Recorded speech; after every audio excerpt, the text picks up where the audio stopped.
So welcome everyone to Lava Lab's final Fireside Chat of the year. My name is Madison Gong and I'm Lava Lab's Director of Industry Relations. For those of you who are joining our Fireside Chat for the first time, Lava Lab is USC's student-run startup incubator comprised of product managers, developers, designers.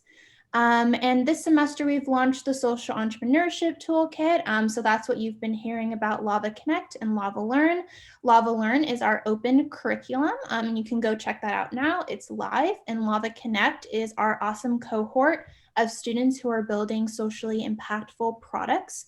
And we're going to have our demo night next week. So please look out for that information on our Instagram. And we're super excited to share with you what they've been working on all semester.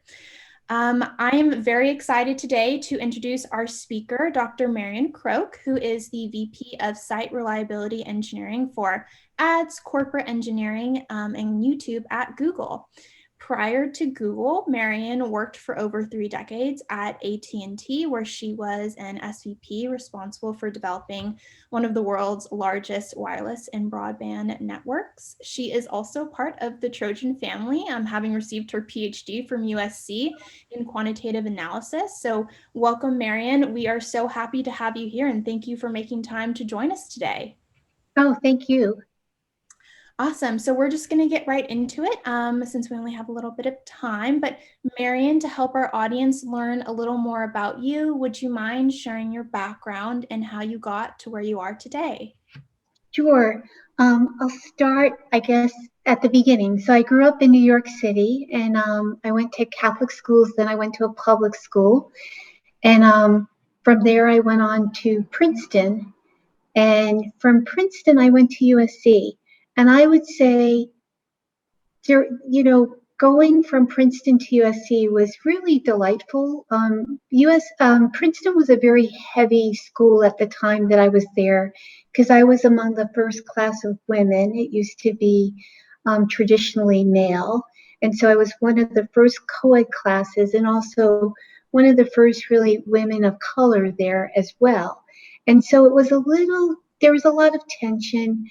And it was during a time when the country itself, almost like today, where there was a lot of angst and a need for a change. So there was like a dark period.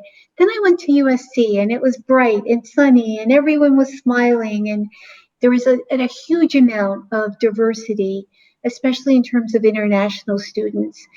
And for some reason, I just bloomed in that environment. And I wasn't really intending to get a doctorate, but I just fell in love with the university and the professors. And I did a lot of research and I just became, very enchanted with statistics and qualitative analysis. So I majored in both quantitative analysis and psychology. And I felt like I had found, just my dream space. And while I was at USC, towards the end of my doctorate, Bell Labs, at the time, Bell Labs was very much like Google is today. It was like one of the most desirous companies or research organizations to work for.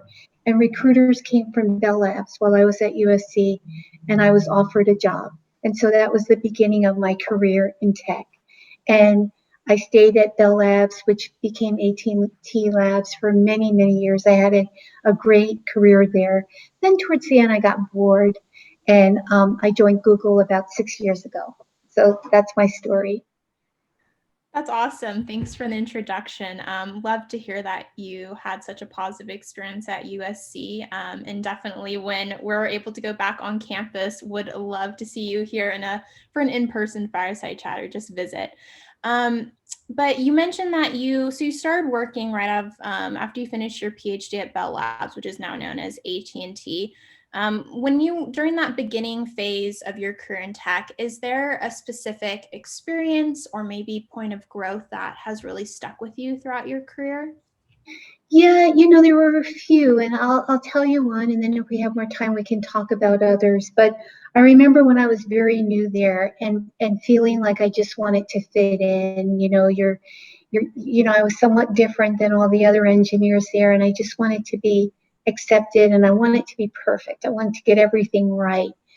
And I remember I was given an assignment, and it was to look at something that was quite challenging. And I looked at it and I found that there were a lot of things that had to be corrected.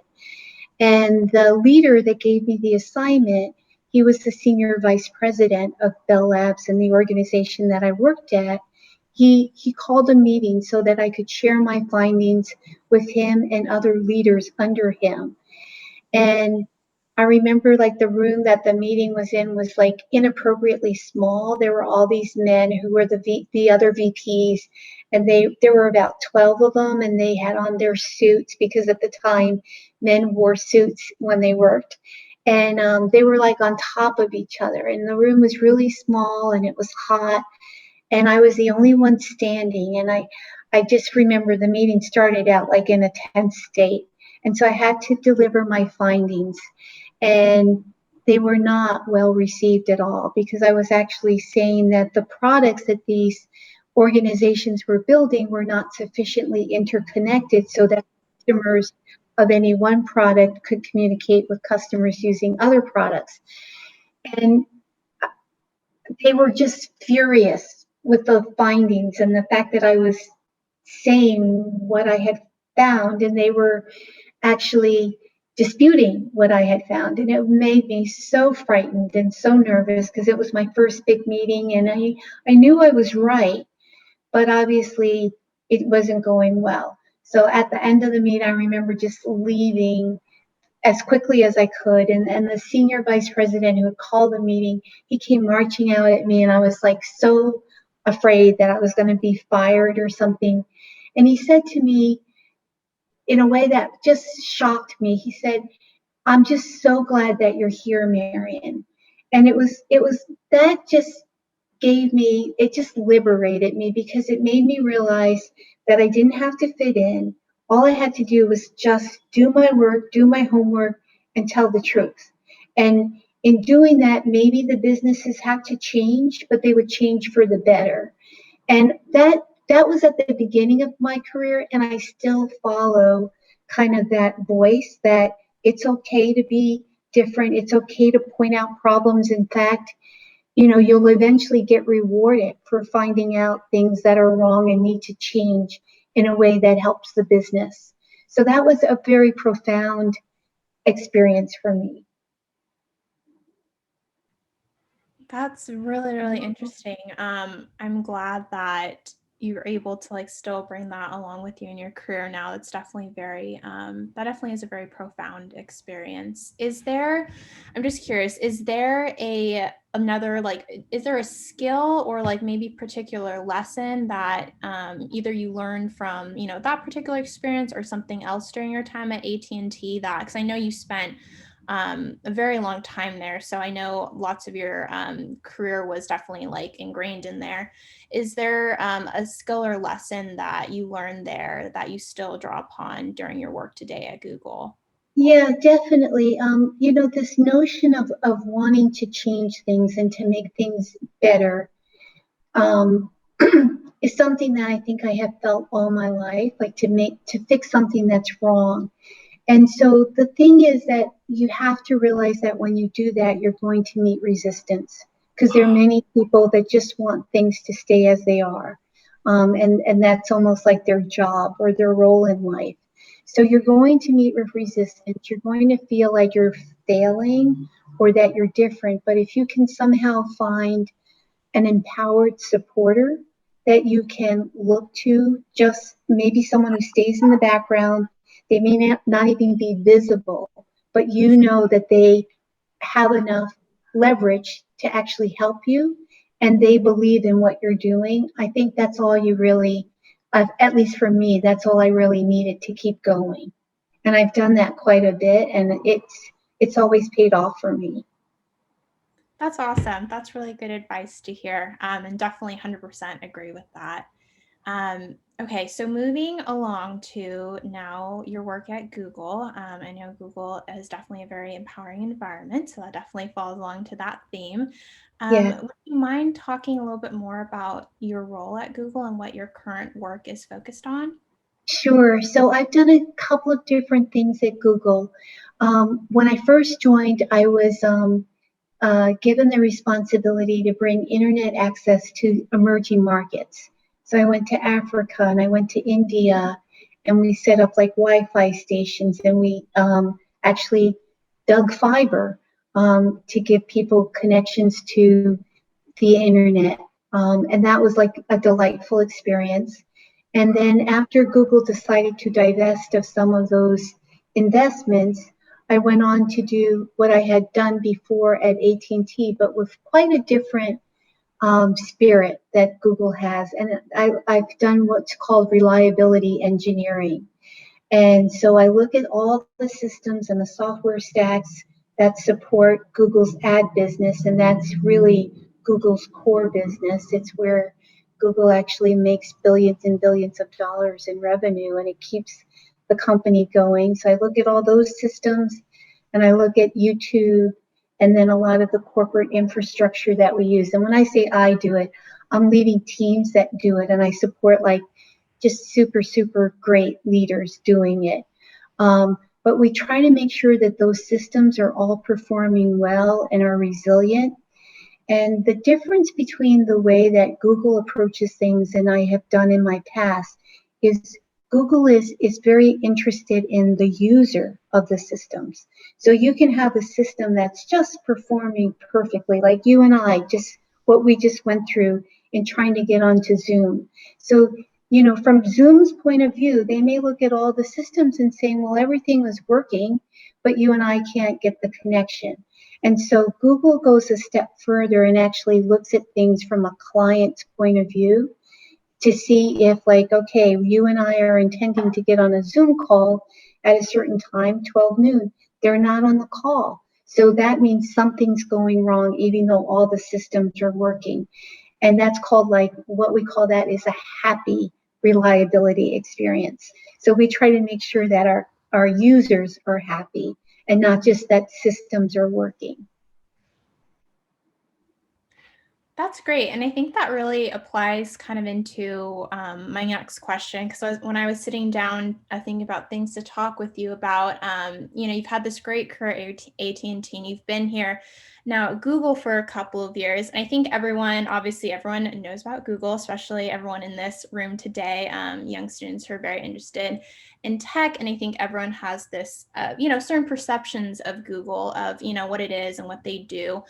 And so I was just curious about your perspective of what do you enjoy working at Google the most? Maybe there's an insight that, you know, many young students like aren't aware of, or maybe there's something that you've kind of found that has surprised you in your journey at Google. Yeah, the thing I love the most about Google, and I actually had a difficult time adjusting to Google initially, because I had worked for so many years in another company, and Google is quite quirky, like it's different, and they want to be different. And the thing that I love about it now is how willing Google is to be open to change. So one initiative that I'm driving has to do with equity, social equity. And Google allows all of its employees to spend 20% of their time, so think of that as like one day a week, on special projects that are designed to improve the world, improve Google, just do something beneficial, which is a great thing. So with my 20% project, I'm working on social and racial equity at Google. And then hopefully we'll do such a great job that it will spread across the Silicon Valley.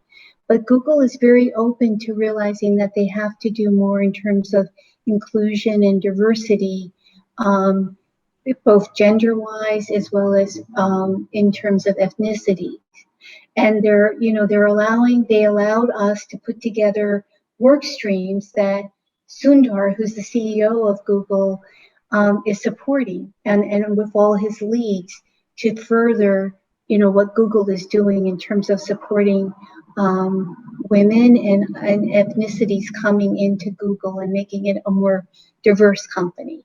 So I've really enjoyed that. And it's, usually companies have like HR and very structured programs to do this, but Google lets employees figure out how to make things better. And I've enjoyed that a lot. That's great to hear. Yeah, no, that's definitely something that has also been a very, important discussion point here at Lava Lab, and I think the whole entire USC tech community and just USC in general. So that's really, really interesting to hear, and I'm glad that you're leading that project, which again leads directly right into the next point of discussion, because I think just as a common fact, we all know that there are very few women and members of the BIPOC community who are in leadership positions in the tech industry. And I was just curious because, as both a woman and as a woman of color, what has your experience been like as a leader in such a prominent position at two of the biggest tech companies in the world? Yeah, so it's interesting because when I do engineering and when I'm focused at work, I go into this zone, where I'm not really focused on what the person may be, what their physical identities are like. It's almost like I have to come in and let that go.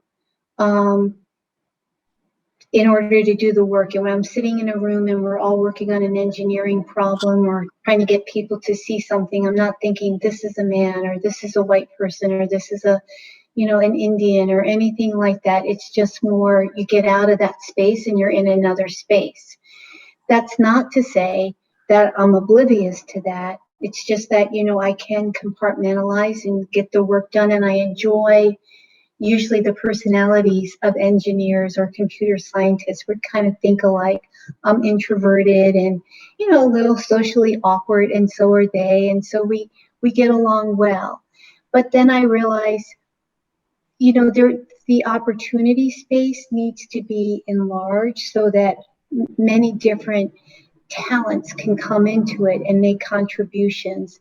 And and so that's where I'm so happy that I can have this other side to myself where, okay, I'm an engineer, but I also am a Black woman and I do care about people from all over the world. And I want this to be a more diverse and inclusive experience for people who are talented enough to contribute and are not, for whatever reason, being as engaged as they need to be. So I do a lot of mentoring.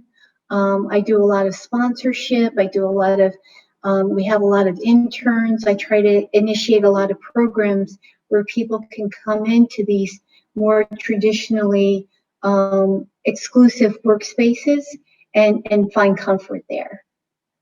And I enjoy doing that. So I That's would say, yeah, I would say, in terms of just my personal life, it's been a great experience working for these companies. And now as I'm, much older, or I should say much more experienced, I want everyone who desires and who is talented, I want everyone to be able to be as fortunate as I was in experiencing careers like what I've had.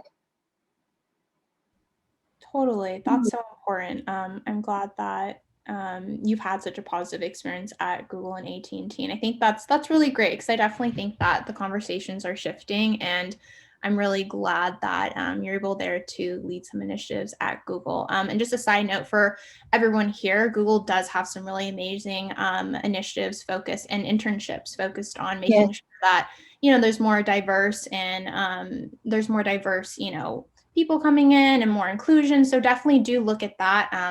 What Marian pointed out. There's definitely Google is a huge proponent of that. So just a side note, there's definitely opportunities right there, and they're open right now. So please go check those out.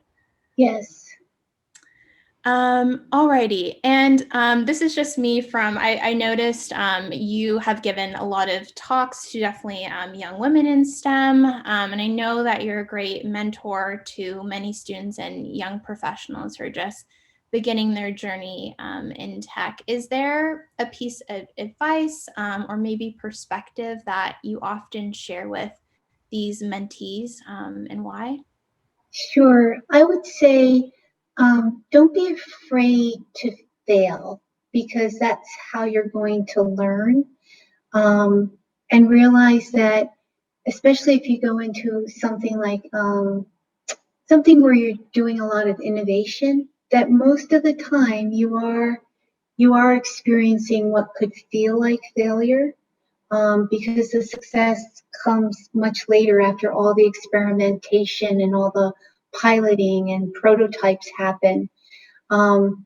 Probably one of the strongest achievements or accomplishments I've had was in voice over IP. And if you look it up on the internet and you look at my name, you'll see that. But I'd say 90% of the time I was engaged in those endeavors, it wasn't working. It wasn't working. And it took a lot to get it to work. So you kind of have to enjoy the ride and the journey and realize that the failure doesn't mean that it's never going to work, but it's more like a child learning how to walk. You're gonna fall a lot and you're gonna be crawling, and that doesn't mean you're failing, it means that you're learning how to walk. And so be kind to yourself, and realize that it's gonna happen, but you're gonna feel like it's gonna fail, and it's okay. Yeah, I think that's a great reminder too, especially now we're entering finals. And I think a lot of people now are looking for, internships, jobs. And I think it's very, very relevant advice to the stage at which a lot of students here today. We have a lot of sophomores and juniors in the room, and seniors who are looking for, their path after graduation. So definitely very relevant advice, Marian. So thank you for that. And just to wrap up our fireside chat, this is a quick and sweet fireside chat today, just to be conscious of everyone's time. We always ask this question to all of our speakers, and we always laugh a little bit because it is cheesy, but I think a lot of speakers end up enjoying it. We always ask, if you could give any of us aspiring entrepreneurs advice, what would you tell your undergrad self and why? Oh, I think I would tell myself it's going to be fine, because I was always so nervous and anxious of like not being able to find a job or not doing well at a job or not passing a test, or I was just very worried unnecessarily. I did enjoy life a lot too, but like I would think, oh, I can't have a family. I ended up having three wonderful children. I can't do this and can't do that, and it all turned out just fine. And it's only later in life now where I can just say, it's fine. But you spend a lot of time when you're younger just worried about the future. And if you can let that go and realize it's going to be okay, you'll enjoy it more. Thank you. That's great to hear. Always solid advice, especially now again during finals when you are Yes. stressing about the test and what the Yeah. next step is going to be. And I think in times of uncertainty, that's always really great to hear reiterated. So that's it for our fireside chat today, everyone. Really appreciate you all coming, and thank you for sticking with us at the beginning. It wouldn't have been, a semester of fireside chats without some technical difficulties. So glad we could cap it off on that note. And I'm glad that we're able to still have our chat today. It was an amazing chat to cap off the end of the semester. And I hope, like I say with all of our fireside chats, I hope that this time just gives you an opportunity to feel a little bit more connected, since we are online this semester. And I hope that you're able to hear some great advice from our speakers. And Marian, we really appreciate you making time. I know you're really busy, and it was just really great to hear your words of advice, and talk with a fellow Trojan who has had an amazing career. I know we didn't have time to talk about it today with everyone, but please go check out Marian's work about, voice over IP. She holds many, many patents, has some great talks online. So I really encourage you. And it has just been a privilege being able to speak with you today, Marian. So thank you. It was great being here, and thank you for inviting me. I really appreciate it. Good luck to everyone. Best wishes. Thank you so much. And good luck to everyone on the rest of your semester. And we will be back again next semester with more Fireside Chats.